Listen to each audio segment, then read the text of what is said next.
जैसे ही ट्रेन रवाना होने को हुई, एक औरत और उसका पति एक ट्रंक लिए डब्बे में घुस पड़े। दरवाजे के पास ही औरत तो बैठ गई, पर आदमी चिंतातुर खड़ा था। जानता था कि उसके पास जनरल टिकट है और ये रिजर्वेशन डिब्बा है। टीसी को टिकट दिखाते उसने हाथ जोड़ दिए। ये जनरल टिकट है, अगले स्टेशन पर जनरल डिब्बे में चले जाना, वरना 800 की रसीद बनेगी। ये कहकर टीसी आगे चला गया। पति पत्नी दोनों बेटी को पहली संतान होने पर उसे देखने जा रहे थे। सेठ ने बड़ी मुश्किल से 2 दिन की छुट्टी और 700 रुपए एडवांस दिए थे। बीबी व लोहे की पेटी के साथ जनरल बोगी में बहुत कोशिश की, पर घुस नहीं पाए थे। लाचार हो स्लीपर क्लास में आ गए थे। साहब, बीबी और सामान के साथ जनरल डिब्बे में नहीं चढ़ सकते, हम यहीं कोने में खड़े रहेंगे, बड़ी मेहरबानी होगी। टीसी की ओर 100 का नोट बढ़ाते हुए कहा। टीसी बोला, 100 में कुछ नहीं होता, 800 निकालो वरना उतर जाओ। 800 तो गुड्डो की डिलीवरी में भी नहीं लगे साहब, नाती को देखने जा रहे हैं, गरीब लोग हैं, जाने दो ना साहब। अब की बार पत्नी ने कहा, तो फिर ऐसा करो 400 निकालो, एक की रसीद बना देता हूँ, दोनों बैठे रहो। ये लो साहब, रसीद रहने दो। 200 रुपए बढ़ाते हुए आदमी बोला, नहीं नहीं, रसीद तो बनानी ही पड़ेगी, ऊपर से ऑर्डर है, रसीद तो बनेगी ही। चलो जल्दी 400 निकालो, वरना स्टेशन आ रहा है, उतर कर जनरल बोगी में चले जाओ। इस बार कुछ डांटते हुए टीसी बोला। आदमी ने 400 रुपए ऐसे दिए मानो अपना कलेजा निकाल कर दे रहा हो।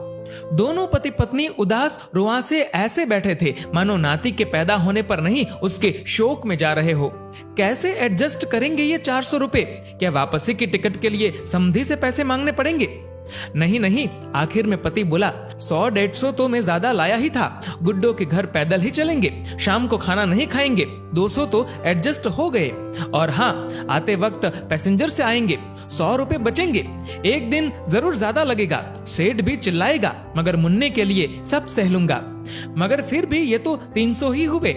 ऐसा करते हैं, नाना नानी की तरफ से जो हम 100 देने वाले थे ना, अब दोनों मिलकर 100 रुपए ही देंगे, हम अलग थोड़े ही है, हो गए ना 400 एडजस्ट।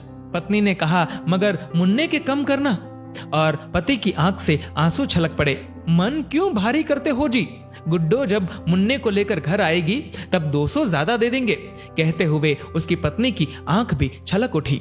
फिर आंख पोंछते हुए बोली, अगर मुझे कहीं कोई बड़ा सरकारी अफसर मिले तो उससे कहूंगी, इतने पैसों की बुलेट ट्रेन चलाने के बजाय इतने पैसों से हर ट्रेन में 4-4 जनरल बोगी लगा दो, जिससे न तो हम जैसों को टिकट होते हुए भी जलील होना पड़े और ना ही हमारे मुन्ने के 100 रुपए कम हो। कहते हुए पत्नी की आंख फिर छलक पड़ी।